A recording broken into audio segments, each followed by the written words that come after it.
দল অর্থাৎ তৃণমূল কংগ্রেসের পক্ষ থেকে আমরা বারবার বলতে এসেছি যে মানুষের সুবিধা এবং পক্ষে যেটা হবে, গণতন্ত্রের প্রতিষ্ঠার জন্য যে কাজ করতে হবে সেটাই ইলেকশন কমিশনের করার কথা। এবং সেটা আমরা দেখতে পাচ্ছি বাংলার ক্ষেত্রে এটা মানা হচ্ছে না। অন্যান্য রাজ্যর ক্ষেত্রে যেখানে কেন্দ্রে যারা শাসন চালাচ্ছে সেই শাসনকর্তারাই ওখানে আছেন, তাদের ক্ষেত্রে এক এক রকম কাজ করা হচ্ছে, কিন্তু বাংলার ক্ষেত্রে তার বিপরীত দিকের কাজ করা হচ্ছে। আজকে আমাদের এই প্রতিনিধি দল আপনারা দেখেছেন যে আমাদের দলে আমাদের এখানে খুব সিনিয়র মন্ত্রীরা, ক্যাবিনেট র্যাঙ্কের মিনিস্টাররা রয়েছেন। অরূপ বিশ্বাস রয়েছেন, ডক্টর মানস ভুইয়া রয়েছেন, মলয় ঘটক রয়েছেন এবং ডক্টর শশী পাজা রয়েছেন। তো আমরা এসে ইলেকটোরাল অফিসার, চিফ ইলেকটোরাল অফিসারের কাছে একটি চিঠি দিয়েছি এবং সেখানে আমরা কতগুলি গুরুত্বপূর্ণ বিষয় তুলে ধরেছি।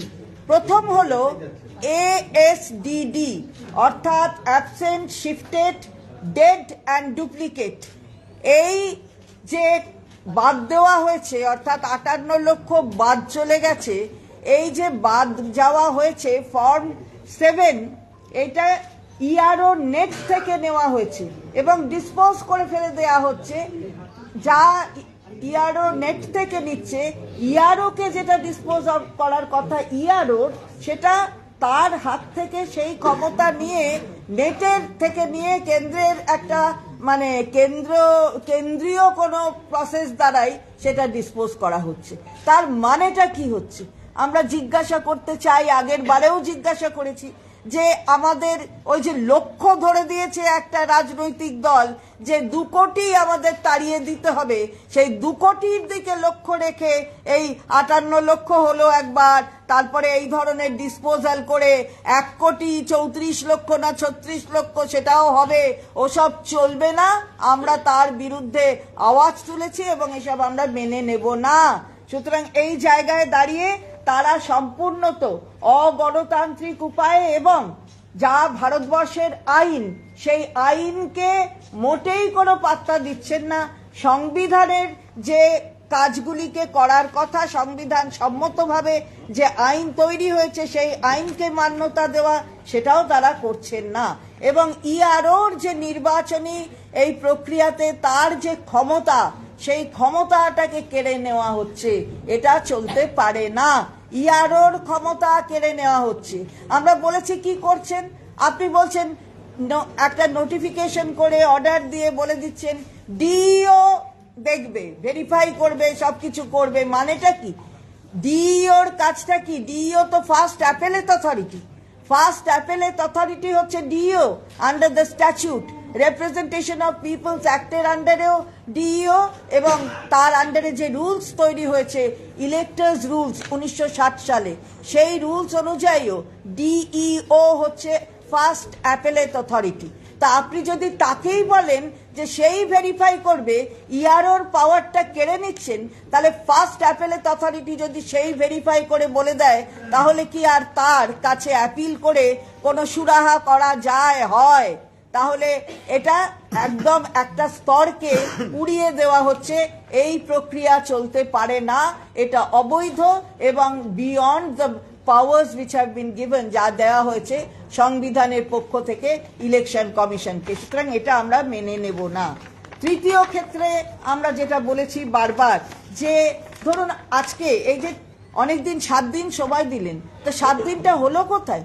17 তারিখ থেকে হিয়ারিং করার কথা ছিল, আপনারা তৈরি নন। 23 তারিখ থেকে হিয়ারিং করার কথা ছিল, আপনারা তৈরি নন। 27 থেকে আজকে হিয়ারিং আরম্ভ হচ্ছে, অথচ আজকে হিয়ারিং এর এই যে টাইম দিয়েছেন আর 5 দিন সময়, যারা ধরুন এই স্কুলের কোনো ব্যাপার কি অন্য কোনো রাজ্য থেকে তাকে তার ভেরিফিকেশনের বৈধতা নিয়ে আসতে হবে, তারা 5 দিনের মধ্যে কি করে এই কাজটা করবে? অর্থাৎ আপনি মানে মুখে সময় দিচ্ছেন কিন্তু বাস্তবে কোনো সময় দিচ্ছেন না। এটা আমরা বারবার করে বলে এসেছি চিফ ইলেকটোরাল অফিসারের কাছে। আসল উদ্দেশ্যটা হচ্ছে বাদ দিয়ে দাও, নামটা বাদ দিয়ে দাও।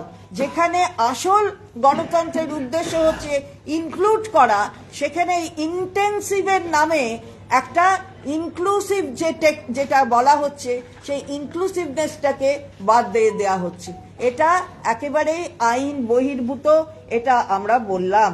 এবং তাছাড়া ক্যাপ আগেও আপনাদের বলেছি, এই যে নলেজ, অ্যাটিটিউড অ্যান্ড প্র্যাকটিস এর নামে একটা সার্ভে করা হচ্ছে। সেই সার্ভে কারা করছে? একটা প্রাইভেট এজেন্সি করছে। এই প্রাইভেট এজেন্সি আমরা বলে এসেছি যে আমাদের কাছে যা খবর, এর সাথে একটা রাজনৈতিক দলের একটু যোগসাজশ আছে, একটু যোগসাজশ। তাহলে কিসের নলেজ, কার নলেজ সার্ভে হচ্ছে? একটা ভোটারের কাছে গিয়ে তার নলেজ সার্ভে, তার অ্যাটিটিউড, সে কিভাবে কি করে সেটা, তার প্র্যাকটিস, এটা কি, তার মানেটা কি? এটা আমরা পরিষ্কার ভাষায় বলেছি যে এই ধরনের কাজ কিন্তু করা সম্ভব নয়। যেটা আপনারা করছেন সেটা অন্যায় করে করছেন। এবং এই যে হিয়ারিং আমরা এই যে নোটিশ দিয়ে বলছেন যে অত দূরে যেতে হবে, আগের দিনও বলা হয়েছে যে 30-40 কিলোমিটার দূরে, এটা এর মানে কি? সে হেঁটে যাবে? একটা ধরুন বয়স্কা মহিলা, সে যেতে পারবে 30-40 কিলোমিটার? আপনি 2-3টে জেলার কথা, 2-3টি জায়গার কথা বলছেন, ঝাড়গ্রাম বলছেন, কালিম্পং বলছেন, দার্জিলিং বলছেন, কিন্তু বাকি জায়গারও তো ওই অত দূরেই হাঁটতে হয়। তাহলে সেটা হলো না। আজকে এই সমস্ত এই যে বলছেন ফর্ম 6, মানে নতুন ফর্ম 7 ডিসপোজ করে দিয়েছেন। তারপরে যদি নতুন কেউ অবজেকশন দিয়ে মনে হয় যে সে তার নতুন করে আবার ভোটার হবে, সেটা 6 হোক, সেটা 7 হোক, সেটা 8 হোক, কার কাছে জমা দেবে? কার কাছে জমা দেবে? আপনার বিএলও কি বসেছে? আপনি কি সেরকম কোনো নির্দেশ দিয়েছেন? কোথাও বিএলও আজকে এমনি গ্রাউন্ড লেভেলে নেই যেখানে বসে সে জমা নেবে। আর আপনার একটা অ্যাপ দিয়েছেন, যেটা মাননীয় মন্ত্রী অরূপ বিশ্বাসও এটার দৃষ্টি আকর্ষণ করেছেন, যে আপনি একটা অ্যাপ দিয়েছেন, তার অ্যানেক্সটা সেখানে দেওয়া যাচ্ছে না। তাহলে এটা কি অ্যাপ? তাহলে এই অ্যাপটা তো এরর, এই অ্যাপেতে তো এরর আছে। তো তাহলে সেই অ্যাপটা যদি বলেন ওখানে দিন, তাহলে যা অ্যানেক্সচার দিতে বলছেন সেটা সে গ্রহণ করছে না। তাহলে দেয়া কি আর না দেওয়া কি, মানে লক্ষ্যটা কি? তাহলে খালি বাদ দেবেন, এটাই লক্ষ্য? এই কথাই আমাদের সমস্ত মন্ত্রীরা, মলয় ঘটক সাহেব তিনিও বলেছেন, ডক্টর মানস ভূঁইয়া তিনিও বলেছেন, ডক্টর শশী পাজা তিনিও বলেছেন। আমরা জোর করে এই কথা বলেছি যে এটা করতে ভাবে এই ধরনের কাজ কিন্তু করা যায় না। এবং আমাদের চিফ ইলেকটোরাল অফিসার তিনি আমাদের বলেছেন যে তিনি ইসিআই এর কাছে, আমরা পয়েন্ট ওয়াইজ উত্তর চেয়েছি। আমরা জানি, উই আর অ্যাওয়্যার যে সিইও তিনি হচ্ছেন রিপ্রেজেন্টেটিভ এখানে। আমরা যখন ইসিআই এর কথা কিছু বলবো, ইসিআই এর বিরুদ্ধে, কার কাছে বলবো? আমরা সিইও কেই বলবো, যিনি এই বাংলায় এই আমাদের প্রদেশের চিফ ইলেকটোরাল অফিসার।